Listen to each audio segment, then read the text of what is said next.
चले राम लक्ष्मण मुन संगा गए जहाँ जग पावनी गंगा गए जहाँ पावनी गंगा गांधी सुनो सब कथा सुनाई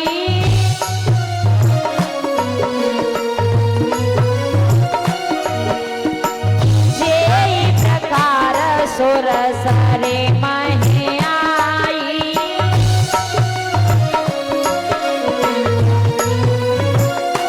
हो चले राम लक्ष्मण मुन संगा गए जहाँ पावनी वो गंगा राम सिया राम जय जय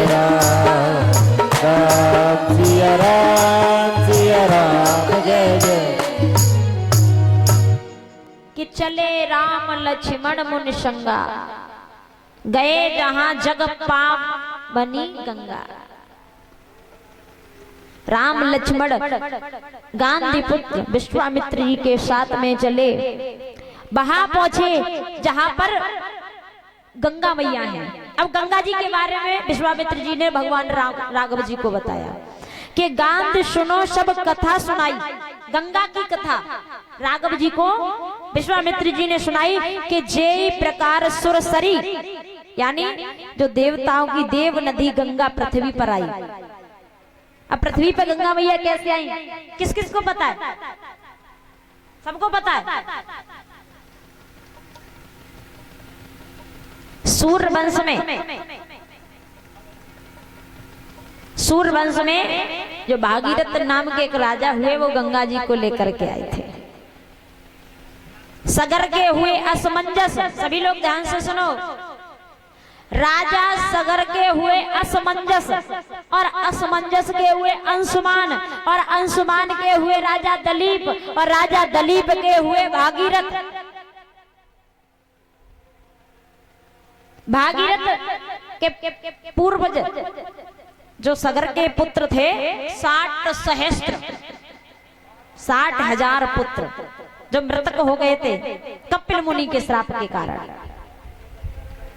तो उन्हें तारने के लिए भागीरथ गंगा को लेकर के आए। गंगा जी आई, यही गंगा जी जो थी सबसे पहले कि चरणों से निकली गंगा प्यारी।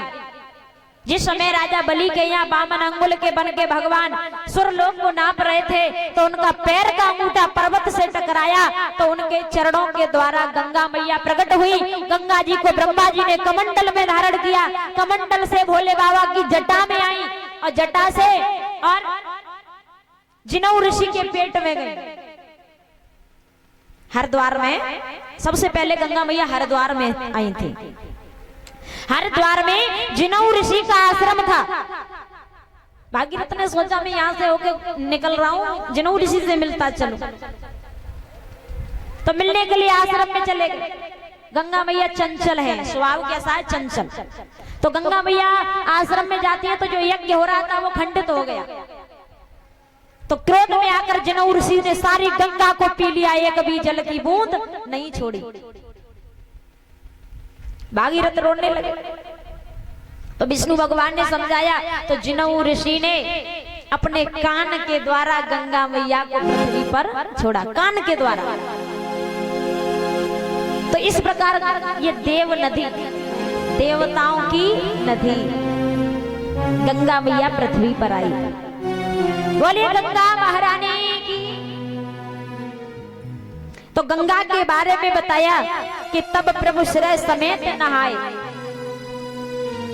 भगवान राघव जी ने लक्ष्मण जी और कौशिक ऋषि के साथ में गंगा स्नान किया। अब गंगा स्नान करने के बाद में अब जनकपुरी के नजदीक पहुंचे। अब जनकपुरी के जब नजदीक पहुंचे अब तो लक्ष्मण के मन में एक बाग देखा।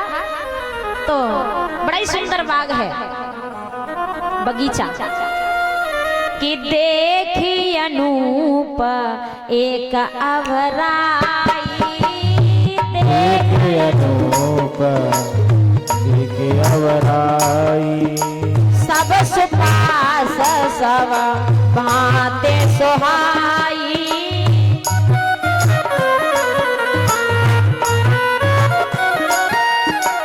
कौशिक कहो मोर मनुमाना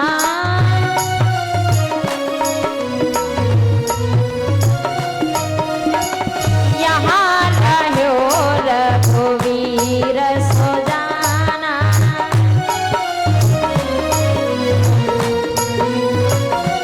ओ देखी अनूप एक अमराई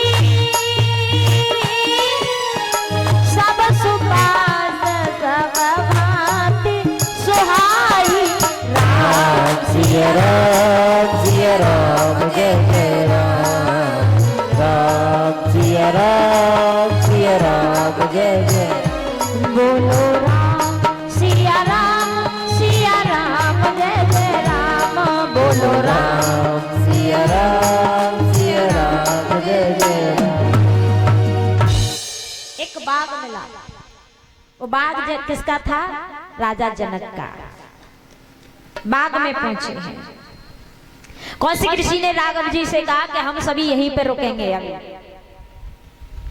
अब जैसे ही बाग में रुके तो लक्ष्मण जी को जनकपुरी देखनी है मन में आ रहा है कि जनकपुरी देखूं पर लेकिन डर से कह नहीं पा रहे हैं कि मैं जनकपुरी देखूं कि लखन हृदय लालसा विशेषी लालसा देखने की क्या जनकपुरी देखने की लखन हृदय लालसा विशेषी जाए जनकपुर आयो देखी जनकपुरी को देख करके आऊं लक्ष्मण की जो देखने की चाहत थी जनकपुरी को वो राघव जी ने समझ ली भगवान राम ने समझ ली और राम ने जब समझी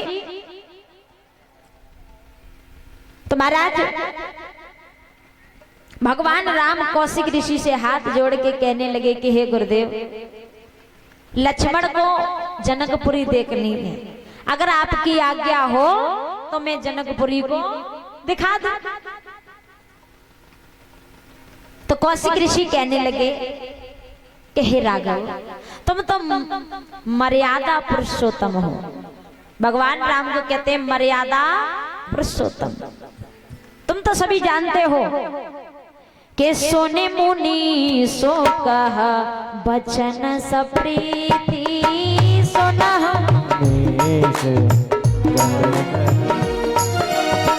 कसन राम तुम राख हो नीति कसन राम तुम राख हो नीति धर्म से तो पालक तुम ताता धर्म देत पालक तुम दाता प्रेम विवश सेवक सुत दाता प्रेम विवश से वह तुम दाता हो सुनि मुनि सनहि बचन सप्रीति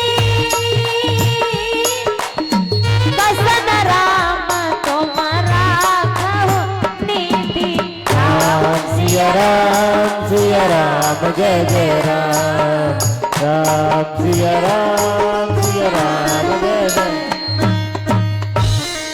कौशिक ऋषि कहने लगे कि हे राम तुम तो सभी नीति को जानते हो सभी की रक्षा करने वाले हो हे तात तुम तो धर्म की मर्यादा के पालन करने वाले हो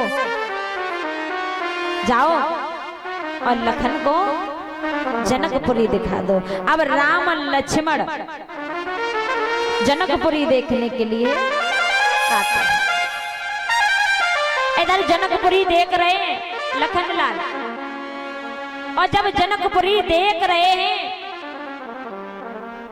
तो महाराज जनकपुरी को देखा लौट करके विश्वामित्र जी के पास आए विश्वामित्र जी ने कहा कि हे राम हमारी पूजा का समय हो रहा है और जा करके बगीचे से फूल तोड़ करके लेके आओ जनकपुरी को देख करके राम लक्ष्मण बड़े प्रसन्न हैं, खुश हैं। इधर सीता मैया अपनी सखियों के साथ में, अब सीता जी को भी फूलों की जरूरत पड़ने वाली है। सीता मैया अपनी सखियों के साथ में चली। उसी बगिया के बीचों बीच एक सरोवर था, सरोवर यानी तालाब था कि चौकोर 4 चौपड़ वाला बगिया के बीच सरोवर था। बस उसी सरोवर के समीप श्री गिरजा जी का मंदिर था। उसी बगिया के बीचों बीच एक तालाब था, सरोवर। तो सीता मैया सभी सखियों के साथ में उस सरोवर पर पहुंची, स्नान किया। अब स्नान कर लिया सखियों के साथ में। अब फूलों की जरूरत सीता मैया को भी पड़ी, तो सीता मैया भी अपनी सखियों के साथ में उसी बगीचे में पहुंच गई जहां राम लक्ष्मण फूल लेने के लिए गए। अब पायल बजने लगी, बिच्छुओं की झनकार होने लगी। लक्ष्मण जी समझ गए कि हमारे अलावा इस बगीचे में और कोई भी है। अब सीता की सखी, जब सीता की एक सखी की नजर भगवान राम पर पड़ी, लक्ष्मण पड़ी तो सखी कहने लगी, बड़े सुंदर बालक बगिया में घूम रहे हैं। अगर ऐसा वर सीता को मिल जाए तो क्या शोभा होगी, क्या दोनों की जोड़ी होगी। अब इस सखी ने जाकर के सीता जी से कहा, हे सीते, देखो तुम्हारे बगीचे में कितने सुंदर राजकुमार हैं, कितने सुंदर बालक हैं। इधर लक्ष्मण ने भगवान राम से कहा कि प्रभु देखो सुंदर, कितनी सुंदर राजकुमारी है। राम ने लक्ष्मण से, और राम ने जब लक्ष्मण के वचन सुने तो सीता की ओर देखा, और सीता मैया ने जब अपनी सखियों के वचन सुने तो राम की तरफ देखा। राम ने सीता को देखा, सीता ने राम को देखा, एक दूसरे को निहारने लगे कि देख कर राम जी को जनक नंदिनी